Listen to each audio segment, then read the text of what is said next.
독일의 그 신학자 목회자 빌헬름 게제니우스의 그 영향을 받아서 이렇게 해석을 하게 됩니다. 이런 해석이 정확한 것이 아니라고 하는 것, 이것은 염두에 두시고, 또 그러면 마곡은 뭐냐?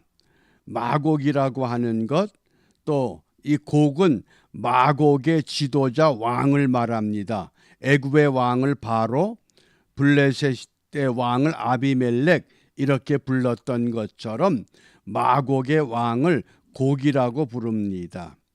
그러면 이제 이런 38장의 내용을 좀 더 구체적으로 우리가 살펴보기 위해서 이 마곡 왕이라고 하는 곡, 이 마곡 땅, 그 땅에 로스와 메색 두발 왕이다.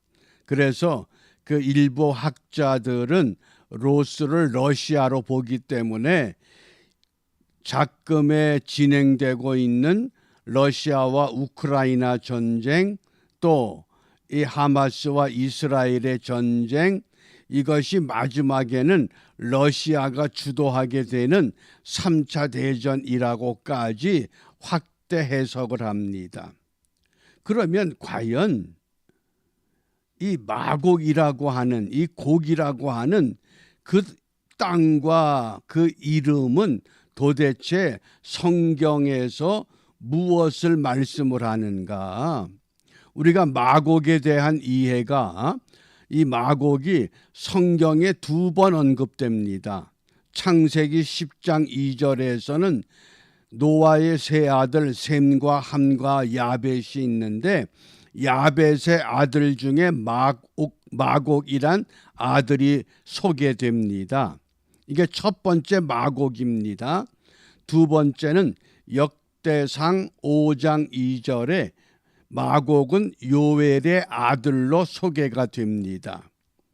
성경의 이런 근거 때문에 마곡이 정확히 누구인지를 가늠하기가 어렵습니다. 그것이 무슨 러시아 땅이다 이렇게 확고하게 주장하는 사람들의 그 주장에 대해서 우리가 확신을 가질 것이 아니라, 성경은 그러면 이 마곡과 마곡의 왕 곡을 어떻게 우리에게 상징하는가? 70인역 성경, 히브리 성경을 헬라어 성경으로 번역한 것이 70인역 성경이라고 합니다. 그 70인역에서는 마곡이라고 하는 이것을 하나님의 백성을 대적하는 일반적인 명칭, 이렇게 설명합니다. 저는 이 70인역의 이 해석에 동의합니다. 정확히 어떤 지역인지 누구인지는 우리가 모르겠지만 분명한 건 마지막 때가 되면 하나님과 하나님의 백성을 대적하는 세력들이 요한계시록에서 보면 바다에서 올라오는 짐승, 땅에서 올라오는 짐승, 이들로 우리에게 상징되고 있다고 하는 것 우리가 염두에 두시면 좋습니다. 그래서 이 38장이 중반부에 보면 곡이 이스라엘을 침략을 하는데, 그때 동조한 세력들이 스바와 드단과 다시스는 요즘에 스페인으로 이해가 됩니다. 그런데 이 곡 왕이 어떻게 이스라엘을 침략하느냐? 16절 말씀에 보면 구름이 땅에 덮임같이 내 백성 이스라엘을 치러 오리라. 고가 끝날에 내가 너를 이끌어다가 내 땅을 치게 할 것이다. 하나님은 작정을 하셨습니다. 마지막 때에 곡이라고 하는 지도자가 등장해서 이스라엘을 연합군을 조직하여 공격한다. 그러니까 지금 하마스의 이 공격을 계시로 해서 헤즈볼라, 이란, 아랍의 모든 국가들 이스라엘과 대적하라. 그러면 분명히 에스겔 38장에서는 로스라고 하는 주도자가 일어나야 되는데 아직 러시아가 개입이 되지 않았기 때문에 우리가 그렇게 마지막 때의 한 징조의 일부분으로 우리가 지금 이 역사를 잘 관찰하면서 주의 깊게 살피고 깨어서 기도해야만 합니다. 그런데 문제는 이러한 하나님이 충동질 시켜서 곡왕을 일으키시지만은 그 곡왕에 대한 하나님의 분명한 심판이 있다고 하는 사실입니다. 전쟁은 누가 일으킬지 모르지만은 그 전쟁을 마무리 짓는 마곡 왕에 대한 심판을 하나님은 선지자 에스겔을 통해서 4가지로 말씀을 합니다. 이 4가지 하나님의 징계의 심판, 이것을 잘 기억하셔야 됩니다. 첫 번째, 큰 지진 그랬습니다. 오늘 에스겔 38장 19절 말씀에 보면 이스라엘 땅에 큰 지진이 일어나게 될 것이라고 말씀을 합니다. 큰 지진이 이스라엘 땅에 일어난다. 그러므로 이 연합군들이 이스라엘을 침략하지만은 연합군의 세력이 아무리 강할지라도 하나님이 그들을 막으신다고 하는 겁니다. 그 다음에 두 번째, 도륙이라고 하는 사건.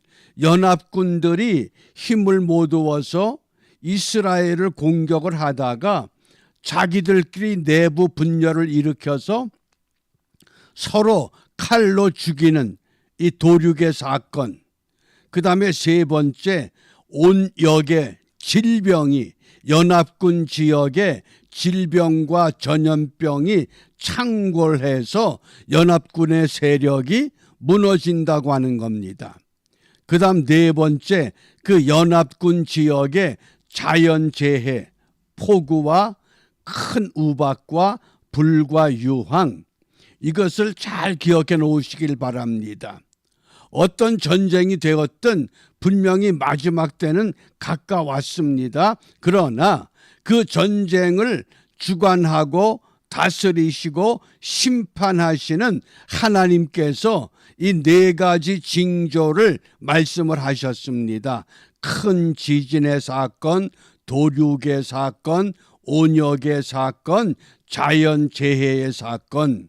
그래서 우리가 성경을 전체적으로 보게 되면 이 곡이라고 하는 이 마곡 땅의 지도자 곡왕은 어떤 사람이냐, 어떤 인물이냐, 하나님께 대적하는 악의 세력의 지도자라고 이해하면 되겠습니다.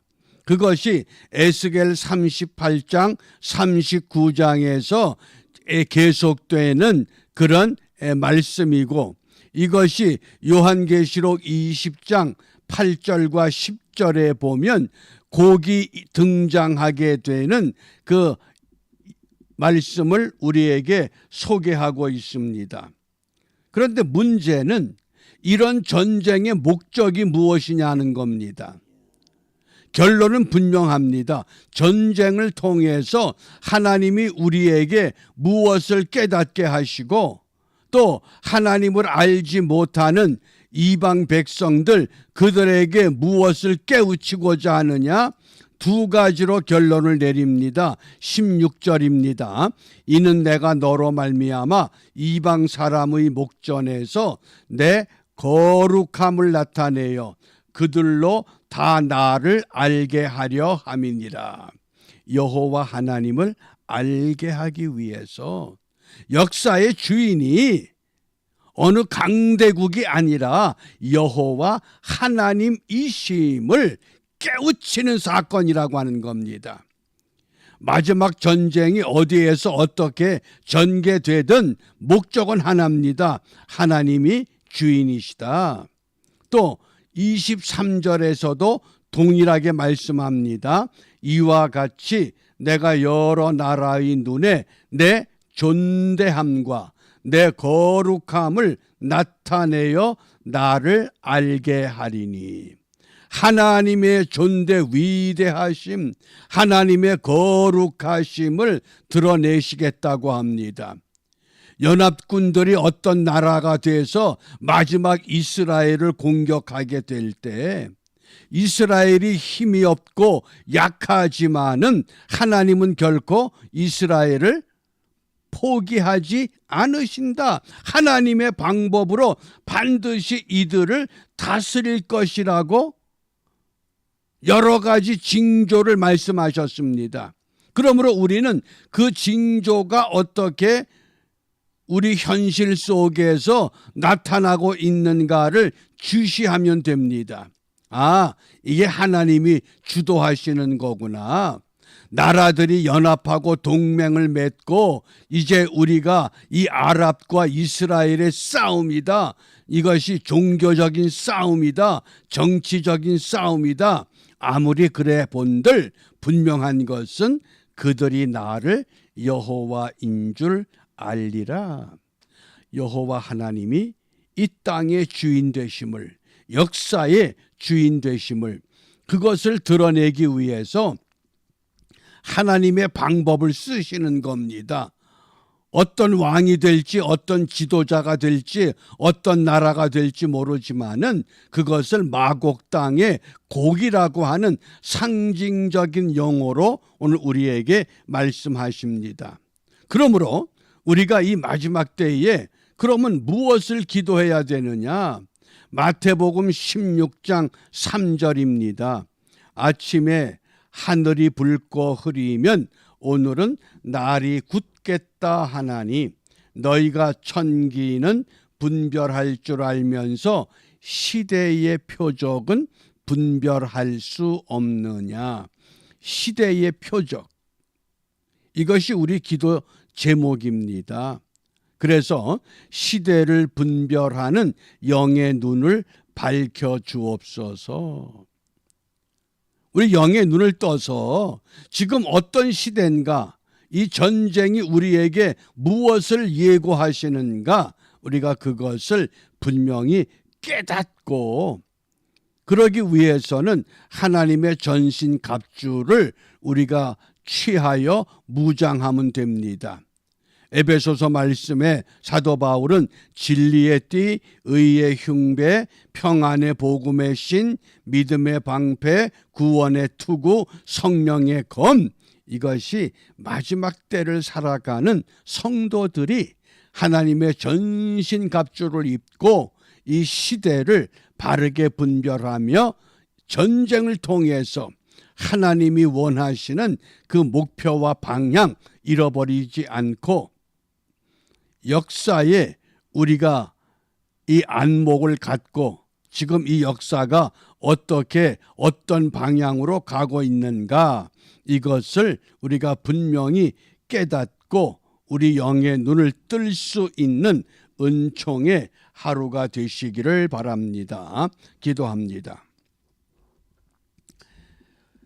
말씀으로 우주 만물을 지으시고 하나님의 형상에 따라 사람을 세우셨건만 그 사람들이 완악하여 하나님을 떠나 인간의 교만과 인간의 번영을 이 땅에 드러내기를 원합니다. 이러한 정치적인 종교적인 세력들이 마지막에는 서로 투쟁하며 주권을 잡고자 할지라도 역사의 주인은 역사의 손잡이를 하나님이 쥐고 계시다고 하는 것, 오늘의 말씀을 통해서 우리에게 들려주셨사온즉 우리의 시대를 분별하게 하시고 영의 눈을 떠서 하나님께서 우리에게 원하시는 것이 무엇인가를 분명히 깨닫고 믿음으로 바르게 준비하여 하나님의 전신갑주로 무장하는 은혜의 하루가 되도록 축복하여 주시옵소서. 예수님 이름으로 기도합니다. 아멘.